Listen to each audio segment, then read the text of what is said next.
হানি ব্যাজার এটা এমন এক প্রাণী যে তার সাহস দেখানোর জন্য নতুন নতুন পদ্ধতি খোঁজে। সে কোনোভাবেই হারে না। সে যখন তখন মৌচাকে মধু খাওয়ার জন্য ঢুকে পড়ে। মৌমাছিও তাকে ইচ্ছে মতো কামড়ায়, কিন্তু তাতে তার কিছুই হয় না। আবার নতুন কিছু ট্রাই করতে উট পাখির ডিম চুরি করতে যায়। তখন মা উট পাখি তাকে লাথি মারে। আর উট পাখির লাথি এতটাই শক্তিশালী হয় যে একটি চিতাবাঘও মরে যাবে, কিন্তু তখনও সে হারে না। আর অনেক সময় তো সে হাতির সাথে মজা নিতে চলে যায়। তখন হাতির লাথি ও পায়ের নিচে চাপা পড়ার পরেও এটি হারে না। তখন বেচারা হাতি না পেরে তাকে ইগনোর করে চলে যায়।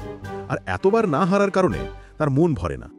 তখন এটি কোনো কারণ ছাড়াই সিংহের সাথে ঝামেলা করতে চলে যায়, যেখানে বনের রাজা সিংহ তার কিছুই করতে পারে না। আর কয়েকটি চিতার সঙ্গে পাঙ্গা নেওয়া যেন তার কাছে ডাল ভাত। চিতাগুলো তখন কোনো উপায় না পেয়ে তার থেকে দূরে সরে যায়।